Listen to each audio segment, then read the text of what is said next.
Want to welcome you to our webinar today called What's New with I-9 and E-Verify Compliance, what HR leaders and others need to know. Today, we're going to just talk about some updates. We'll go to the next slide, please. I'm Kimberly Robidoux. I'm a partner of WR Immigration in the San Diego office. I'm also currently chair of the American Immigration Lawyers Association's Verification and Documentation Committee and have been very active with a lot of the issues that have been going on with I-9 and worksite compliance. And I'm going to turn it over to my partner, Carrie, to do her introduction. Morning, Carrie. Thank you, Kimberly. I'm a managing partner in the firm's Denver office, and I also work with Kimberly on immigration investigations and I-9 compliance and everything related to that. It's a pleasure to be here with you all today, and to be with Kimberly, who's the chair of the Verification and Document Committee for American Immigration Lawyer Association. So we are not knee deep in this, but eyeballs deep in it. And with all of the developments breaking, it seems like minute by minute, really excited to share some of those with you today. So, because we're attorneys, we are going to provide a legal disclaimer. So, what we're providing today does not constitute legal advice, it's for informational purposes only.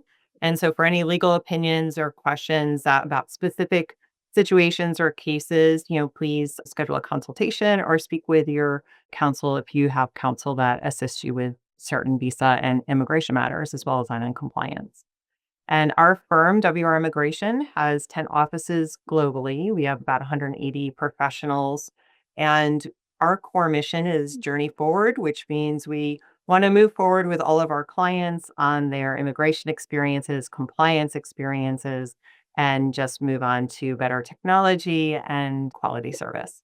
So, today, a brief roadmap. We're going to talk about executive orders that kind of set the stage for everything that is happening right now, especially with I-9 compliance and other areas of immigration. We'll also focus on some recent policy changes. We're doing this webinar today because a little over a week ago, we had our American Immigration Lawyers Association spring conference, which is primarily with government liaisons or government officials that are on the panels with AILA members, primarily chairs and vice chairs of our national committees that interface with government. So these are some of the issues that we're bringing back from the spring conference, as well as what's recently happening. We're also going to talk about IER investigations, Homeland Security investigations, and then just a brief update on some E-Verify information that you need to know. If you have any questions during our time with you today, go ahead and put those in the Q&A.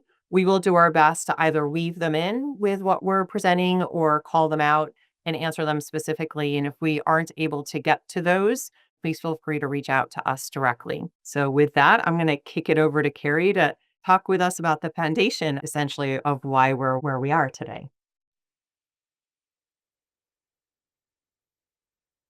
We need you to unmute, Carrie. Oh, thank you.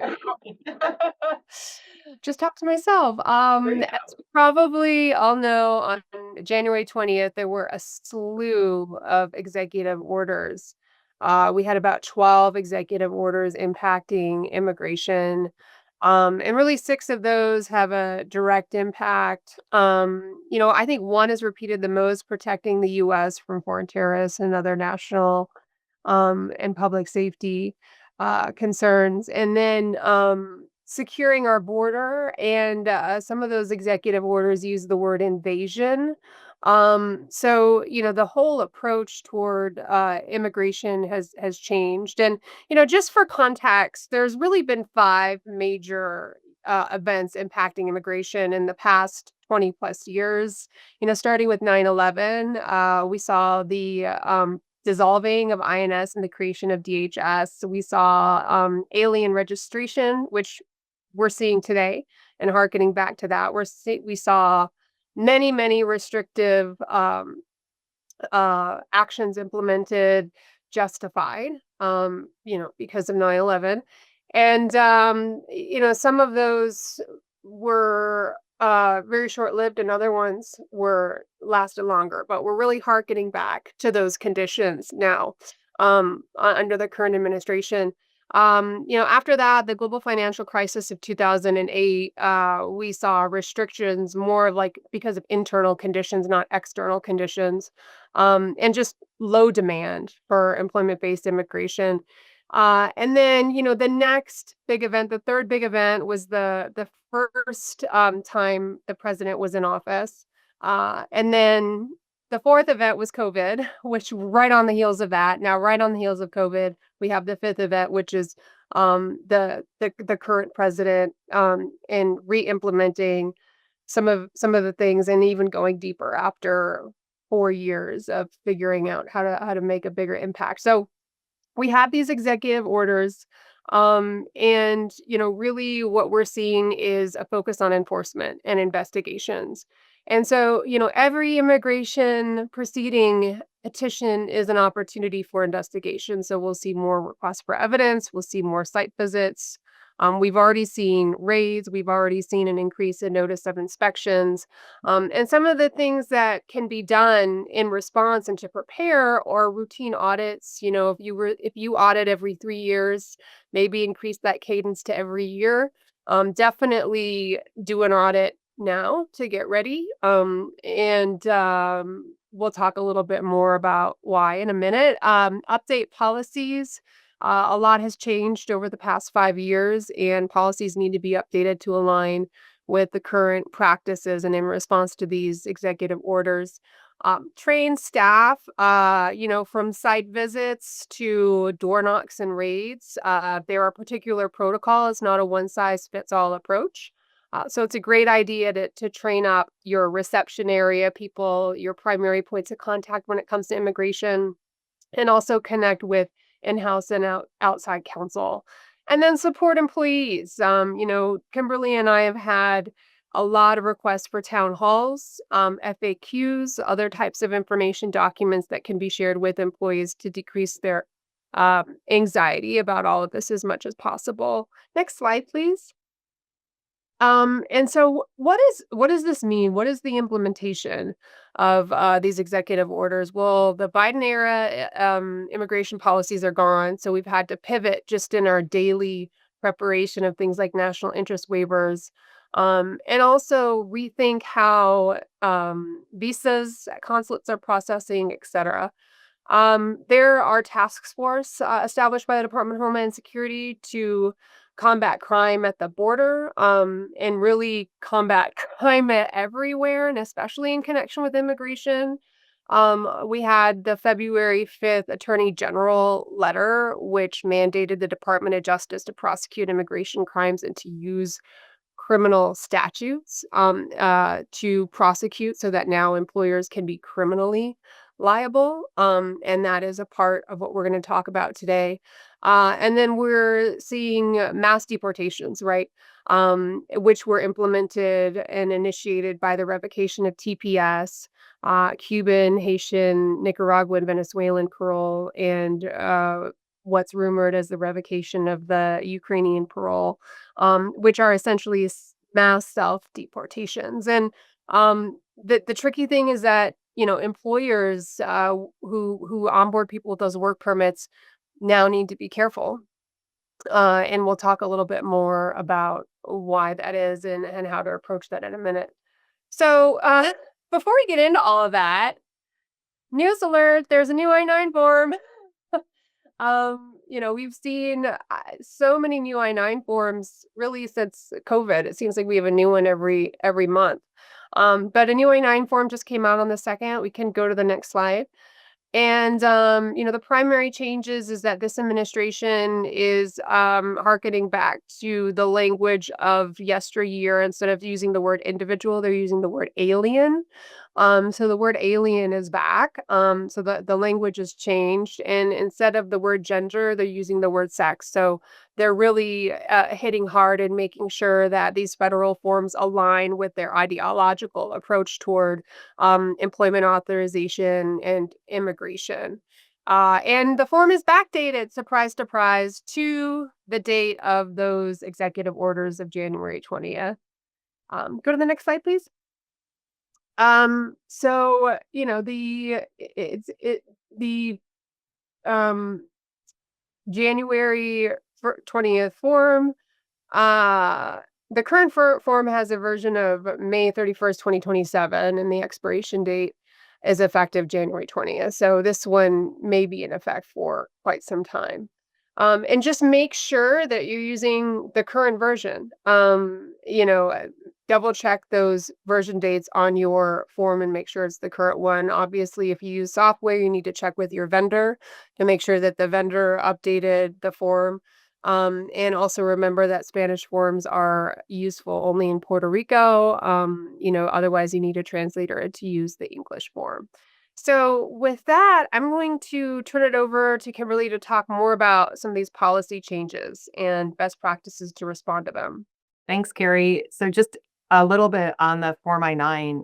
The website for USCIS does say that prior versions that were issued, August 1st, 2023 may be used.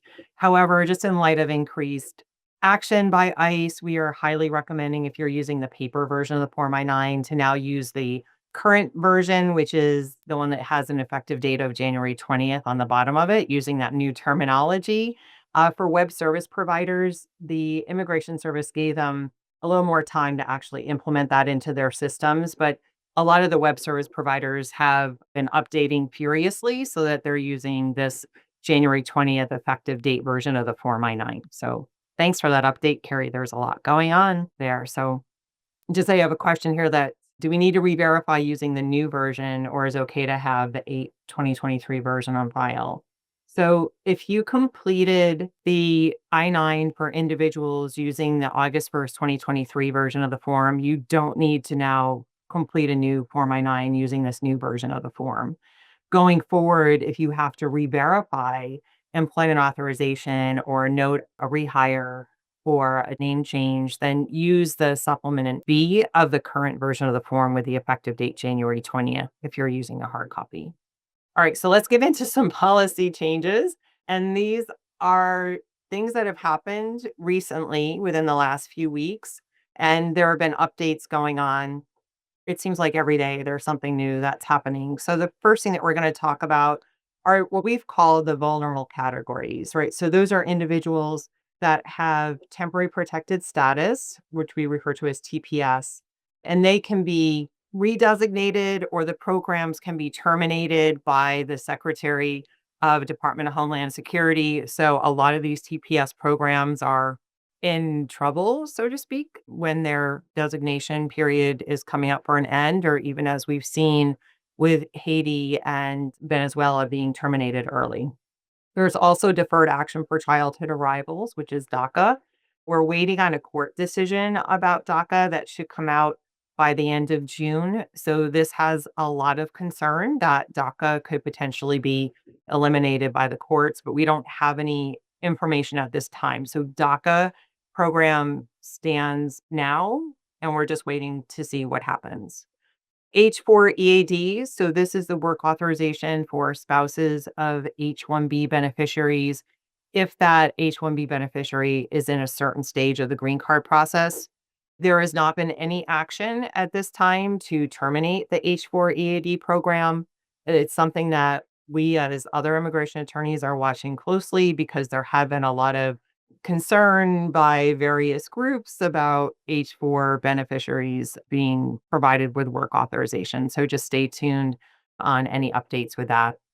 And now one of the reasons that we are also talking about these vulnerable categories and what could happen but hasn't yet happened is just for companies to start looking at business planning for potential disruptions, right? So for TPS categories, we know based on a really good page on the USCIS website when the TPS work authorization for all the countries that have TPS are going to expire.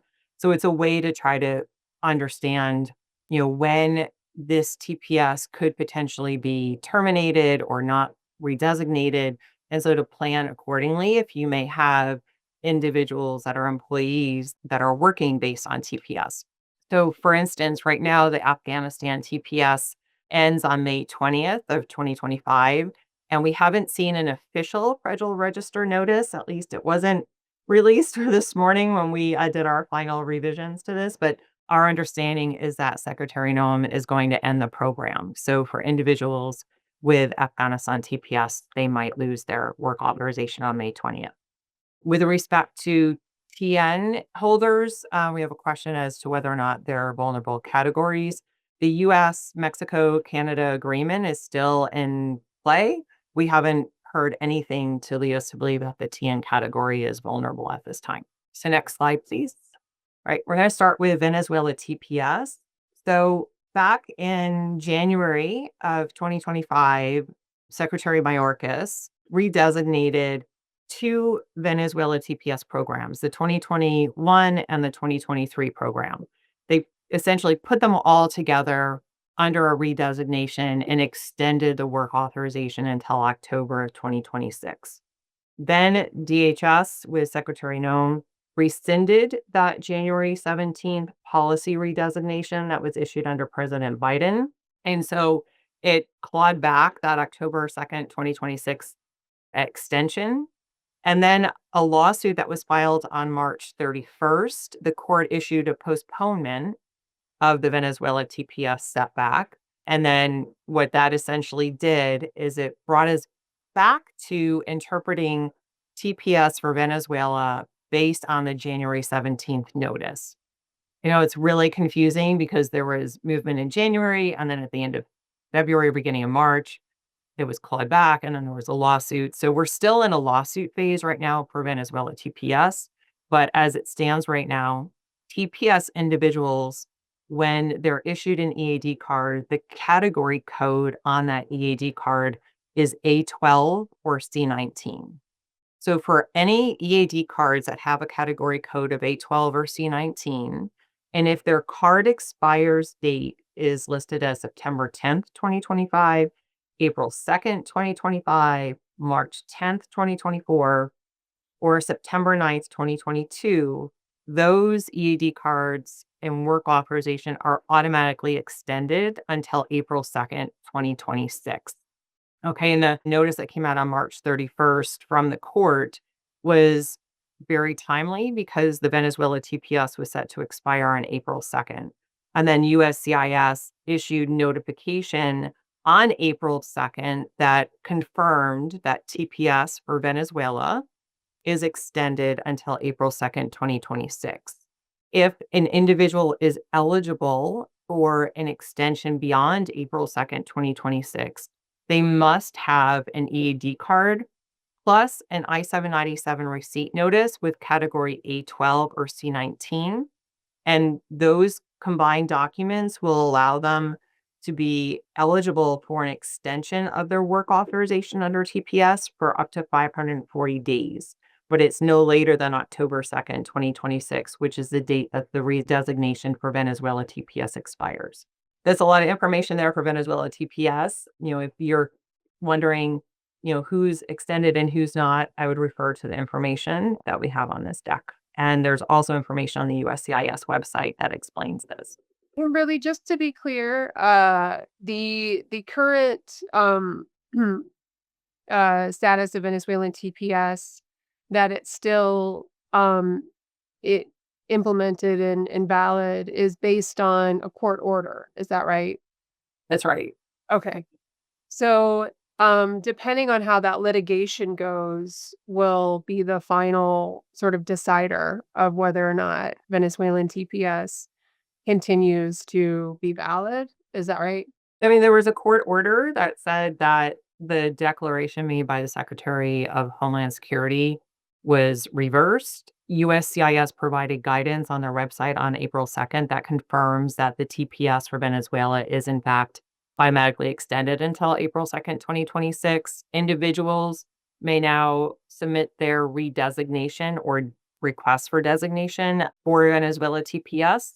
So that's been opened back up. And yes, as you mentioned, we're still waiting to see what plays out with this court situation. So things are still a little bit volatile, depending on how the court ultimately decides as it moves up through the ranks, so to speak. But right now, this is where we are, where we stand.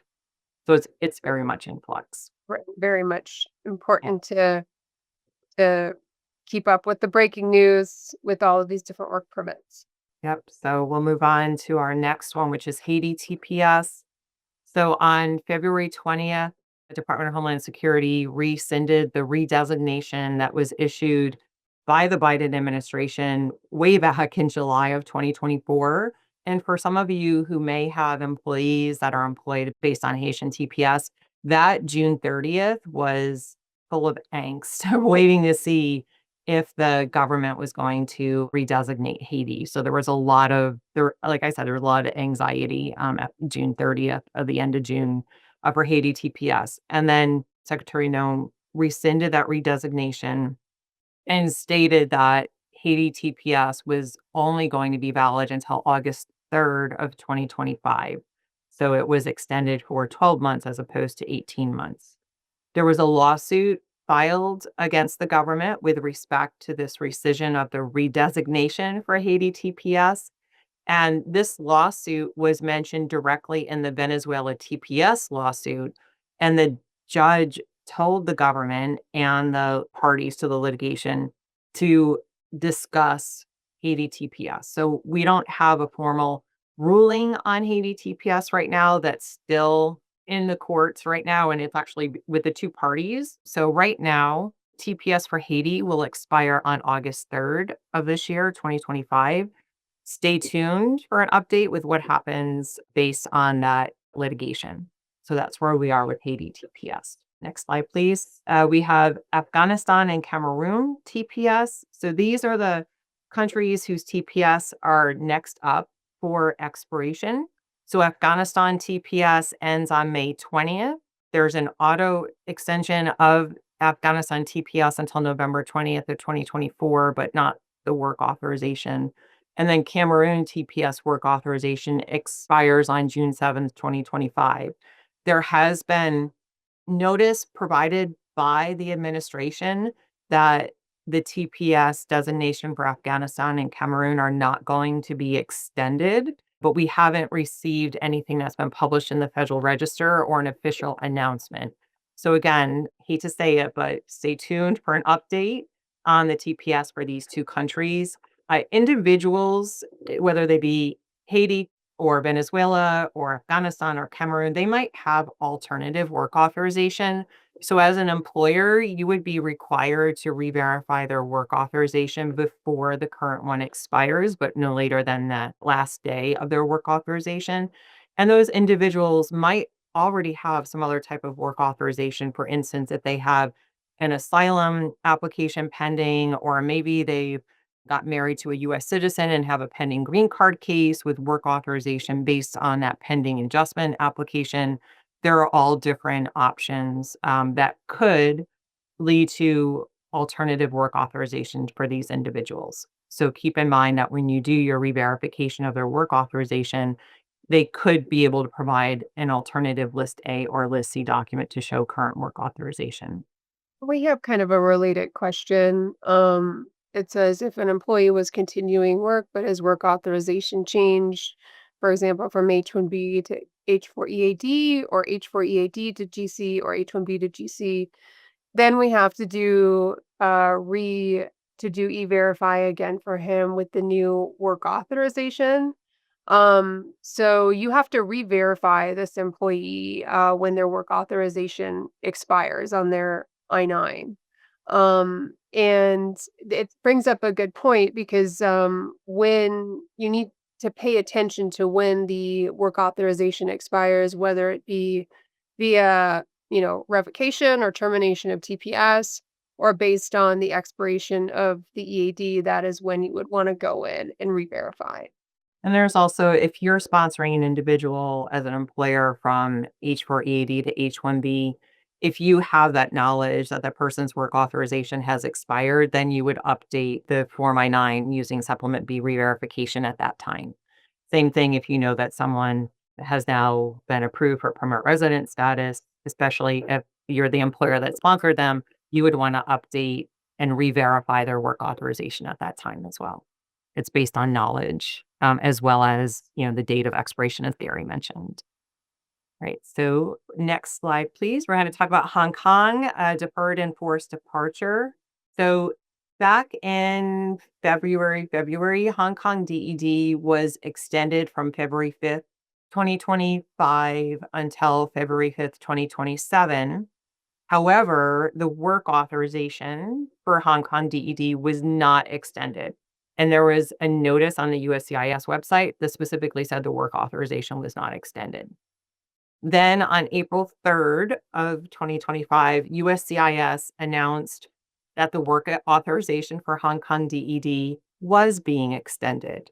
So they issued a Federal Register notice that said that the EAD cards for Hong Kong DED that have an expiration date of February 5th, 2023 or February 5th, 2025, and they include a category code of A11 are automatically extended through February 5th of 2027.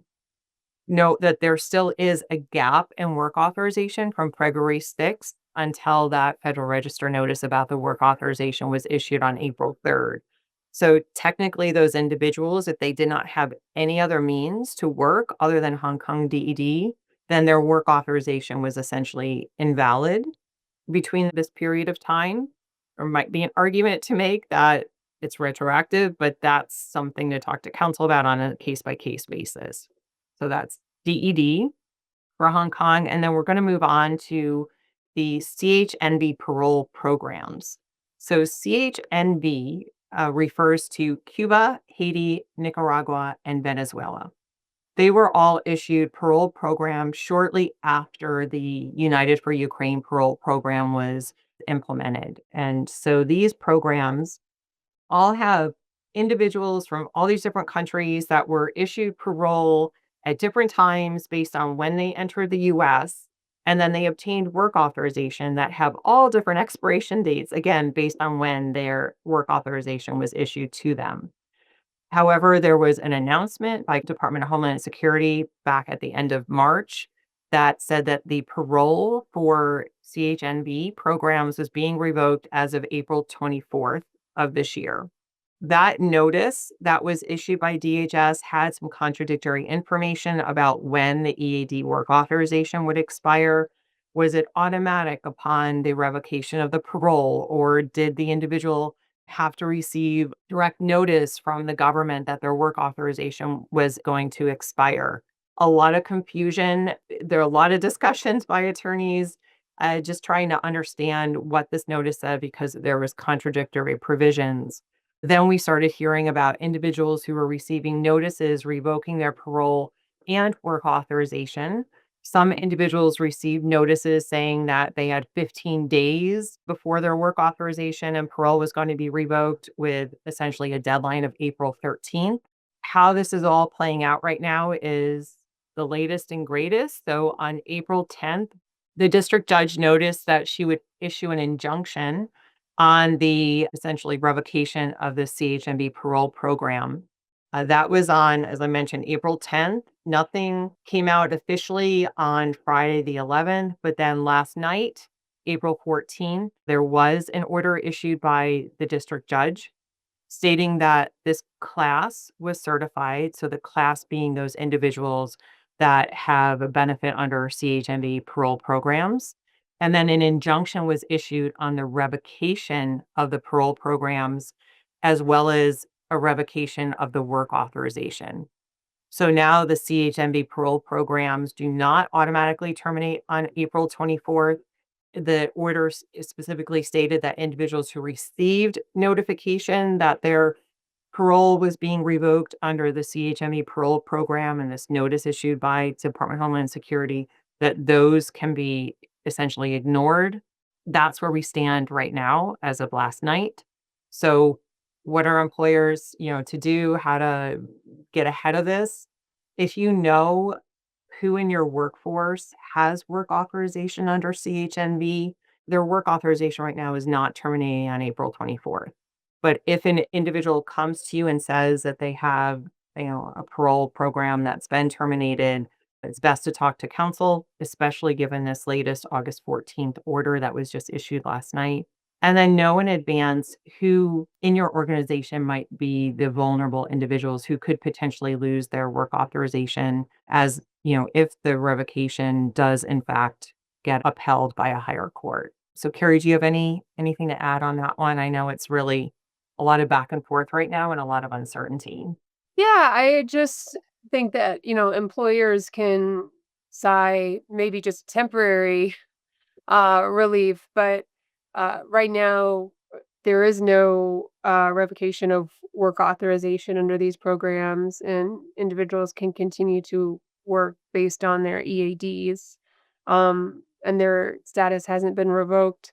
I think in terms of just work authorization in general, these EADs have the category of C11, so employers may not otherwise know who is in CHNV parole, compared to anybody else with the C11. So, if you receive a facially valid work permit and, you don't know who your folks are who are Cuban, Haitian, Nicaraguan, or Venezuelan on those work permits, you wouldn't otherwise know when their work authorization is being revoked, right? So, employers are in a sticky situation, but from an I-9 compliance point of view, if you have a facially valid EAD on file, and you have no other means of knowing, the status of revocation, then the person can continue to work until you need to go and re-verify them. But, this is also why um doing internal audits are all the more important because, you will need to, when you go to re-verify individuals, pay special attention to whether or not they're actually in a work authorized status. Thanks. And yeah, there's potential issues of going to employees and asking for specific documentation, which could potentially get you into a situation of discrimination with respect to the I-9 process. So your employers are walking a fine line here. But I guess the good news that we heard last night and which is effective right now, which is April 15th, is that the work authorization for individuals with CHME parole has not been automatically terminated on April 24th. So stay tuned about that. And Kimberly, we had a question about TPS from Lebanon with the expiration of August of 2025. I don't think we have any news on the extension or expiration of that program. No, nothing on that yet. The latest that we've heard about was Afghanistan and Cameroon.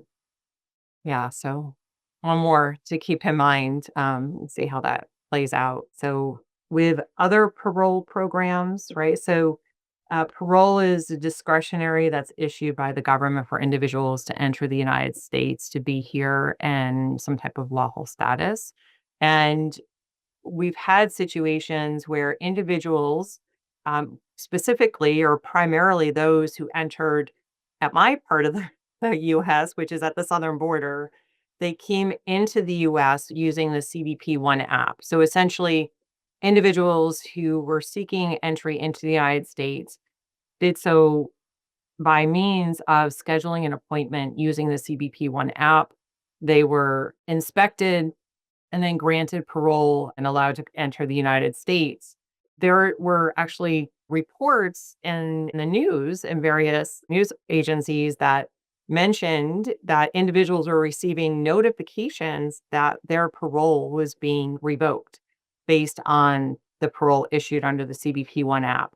Again, as Carrie mentioned, CHNV parole program is C11, but C11 refers to a whole host of parole programs.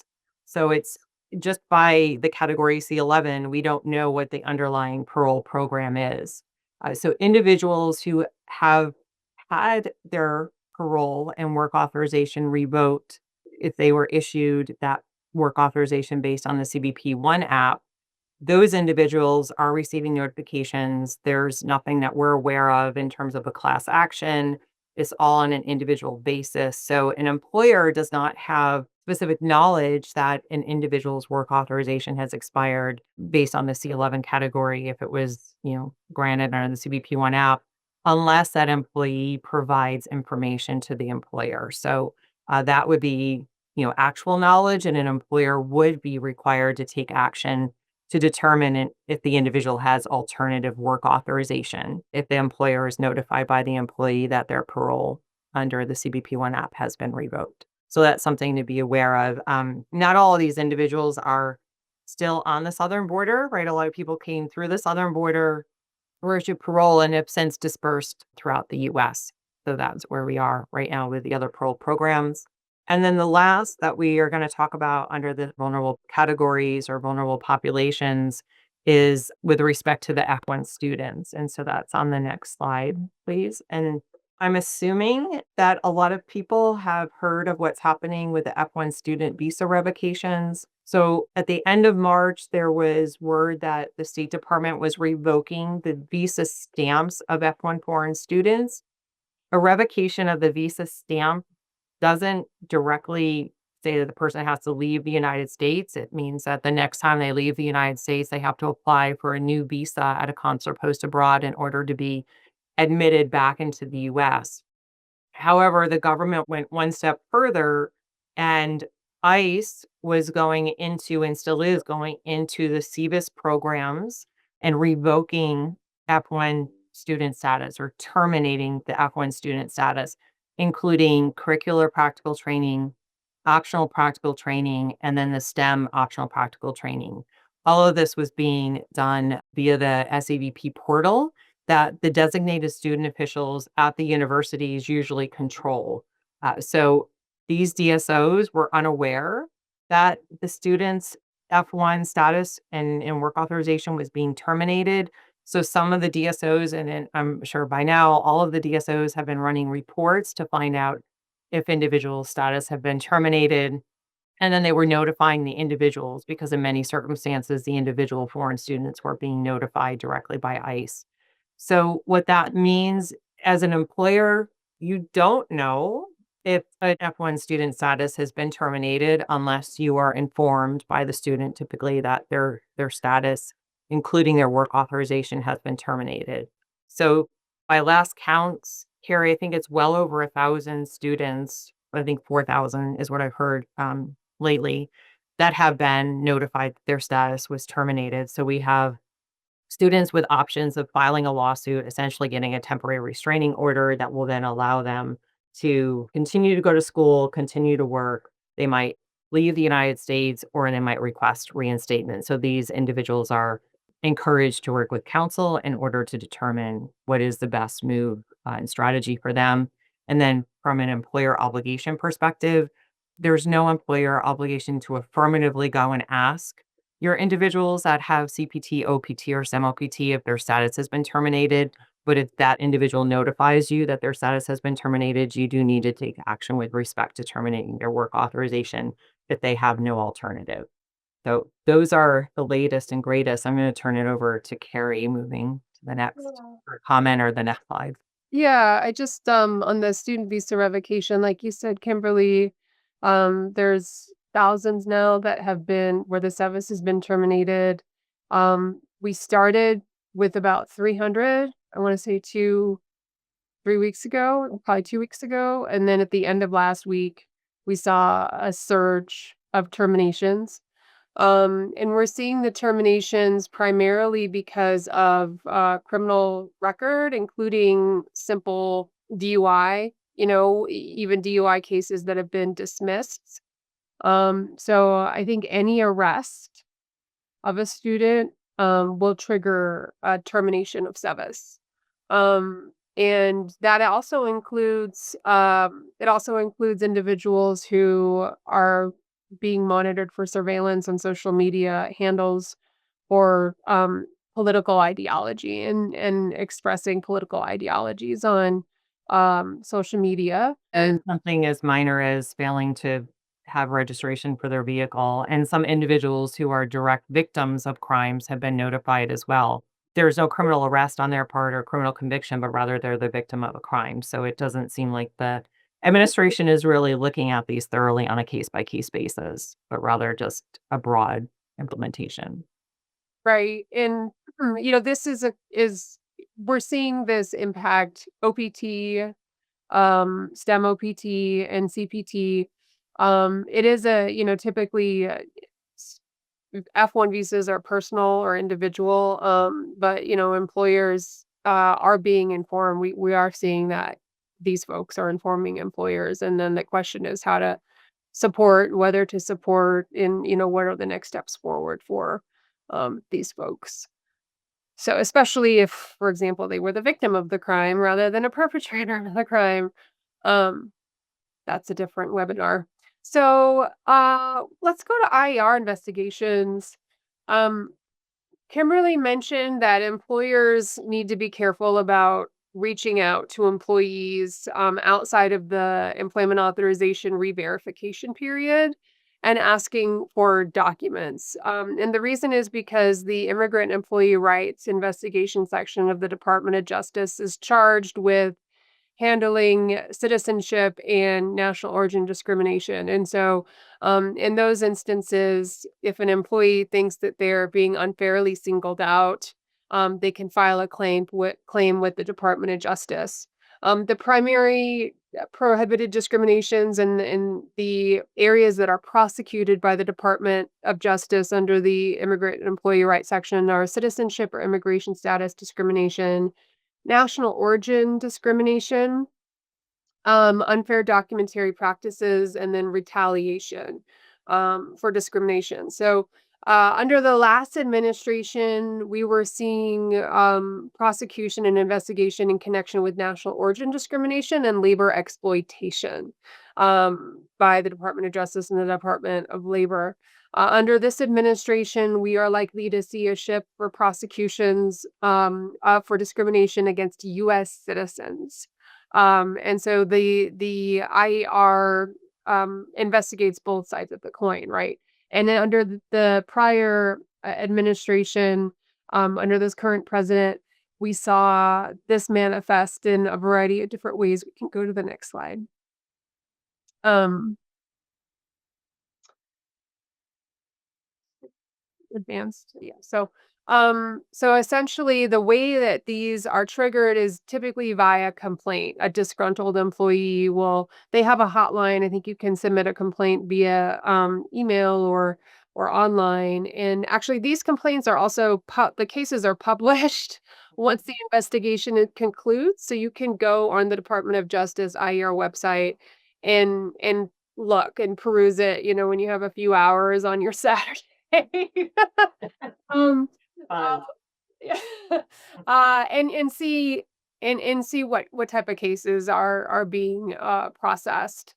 When is an investigation, typically the Department of Justice will ask for all I-9s and records related to the I-9 because they want to see if there was discriminatory practices. And I would say the most common type of discriminatory practice is over documentation, where an employer will ask for a social security card, a driver's license, and a green card. We can get in the minutia of over documentation, but be very careful to hand over the A, B, and C document list and have the employee choose.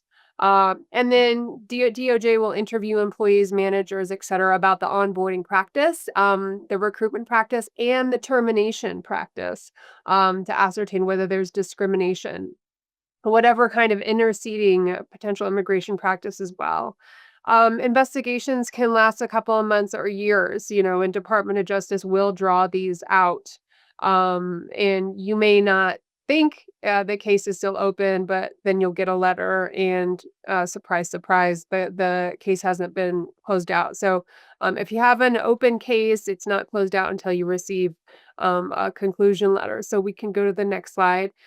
When I mentioned discriminatory provisions that this administration is focusing on, we are going to see priority against discriminating against U.S. workers. And we see this particularly manifest, and we've seen large settlements with big employers during the last administration under perm recruitment, where there appears to be a favoring of the sponsored foreign national worker because the perm recruitment did not align with the employer's standard recruitment practices. So, for example, if sponsoring employers are using the mail-in option for applicants to send resumes, or if they are using platforms and systems that are outdated that they would not normally use to recruit, then they have exposure.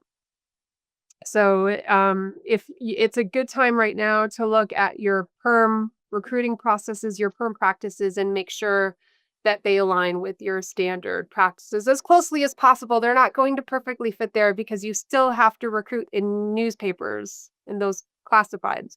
But other than that, it needs to align very closely with standard practices. Kimberly, do you have anything on the IER? And I'll hand it over to you to talk about HSI investigations. Yes, we want to thank IER. They were one of two agencies that met with AILA with our liaison meeting. So it was Office of Chief Administrative Hearing Officer, which oversees the hearings that come about when employers challenge the fines that are issued by either IER or by ICE. So they were participating with us and still open communication. So that's a good thing. And we're going to turn over right now just to a brief discussion on Homeland Security investigations. Carrie and I did a webinar February 19th that went into detail on the HSI investigations. So today we're just going to do a high level overview, go through these a little bit, and then we're going to talk about E-Verify. For detailed information, go to the February 19th webinar. We are continuing to see an increase in enforcement with respect to I-9 audits. So there were a lot of audits that were issued in February, and they are still continuing throughout the US. It seems like there was a big batch towards the middle to end of February, and now we're hearing about cases that are popping up throughout the country where, HSI is going in and issuing these notices of inspection.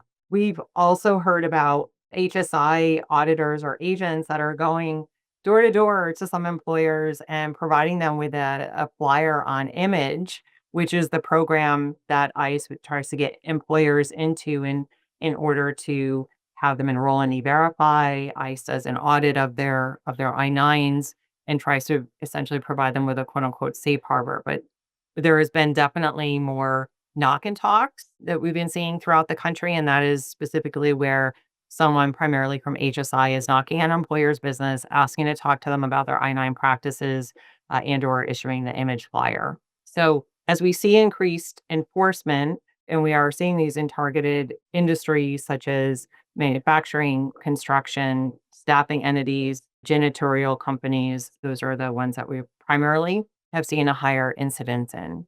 So with the increased enforcement, we are looking at potentially increased penalties as well. But as you can see, what we tracked from reports directly from Immigration and Customs Enforcement right after Trump 1.0, so the first year of my administration, there were 624 audits.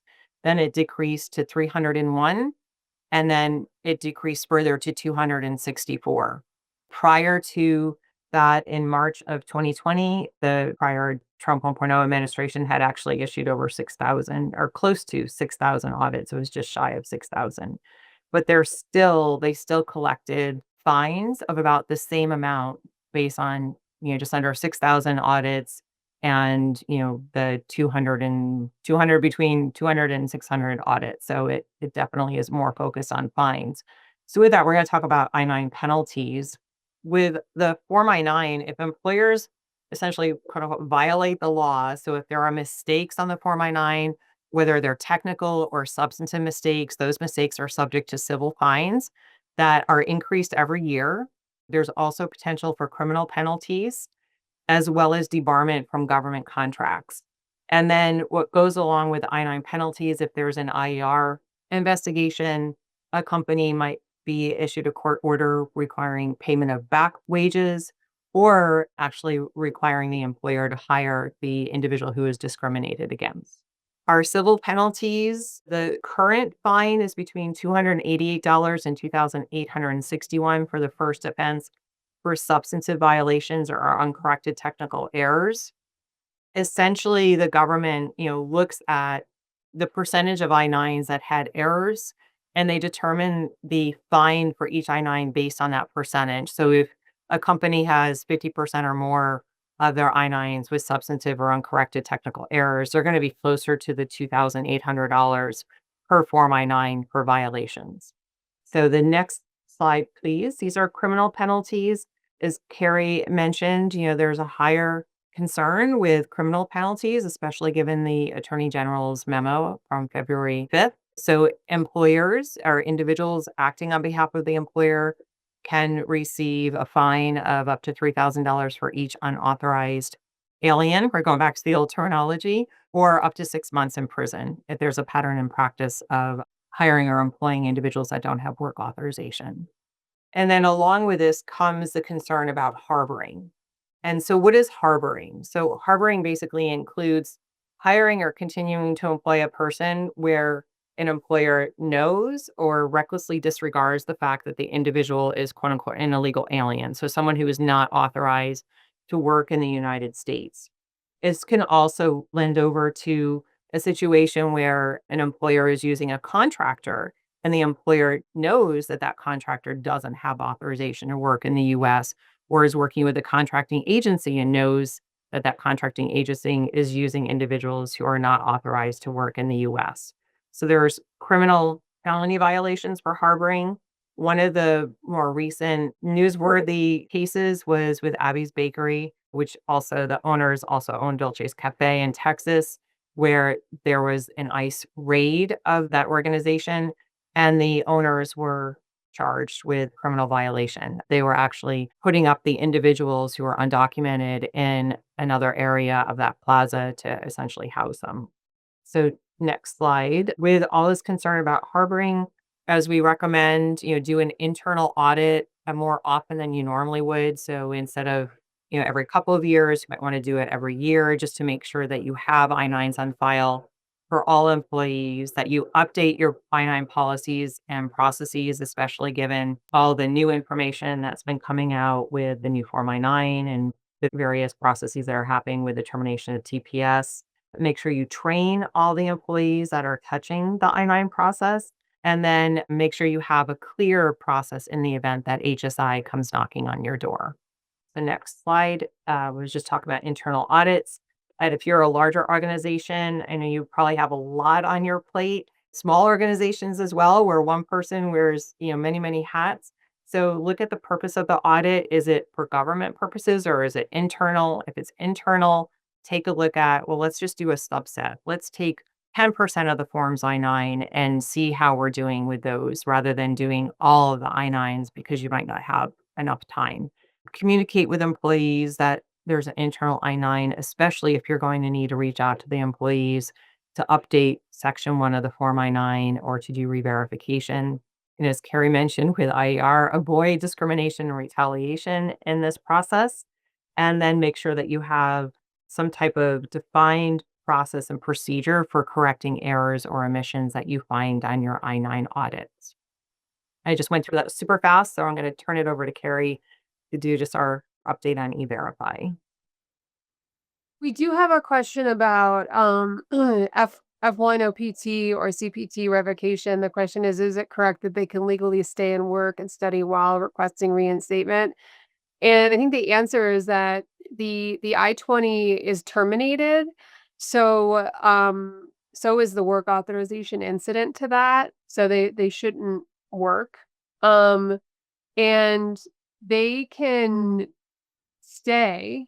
Well, I don't know. Can they stay in the US, Kimberly, while they're requesting a reinstatement? They can say there's some concern right now that individuals might be accruing unlawful presence, given the termination notice, but there's a lot of legal interpretation going on right now about whether or not they're accruing unlawful presence and arguments to say that they're not accruing unlawful presence. So I would say that this is something to really be specific and to discuss with counsel, given all the nuances, especially with reinstatement is for those individuals who are still in a program of study, not individuals who have already graduated. So there's a lot of nitty-gritty involved in that before, we provide any information on it. So, yes, and just also be cognizant that 180 days of unlawful presence triggers some bars, and reinstatement isn't so easy.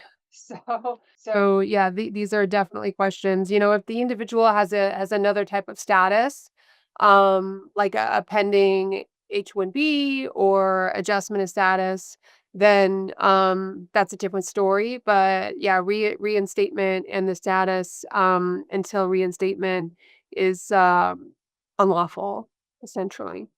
So really quickly, in terms of E-Verify, there was an E-Verify outage a couple weeks ago, and E-Verify is not perfect generally. So we have also been seeing tentative non-confirmations, and system error, and also final non-confirmations. And so generally, the guidance is to reach out to E-Verify and try and get their specific take on your specific issue. I mean, they do engage. Um, and then, if you did submit a case and received, employment authorized, you don't have to take any further action.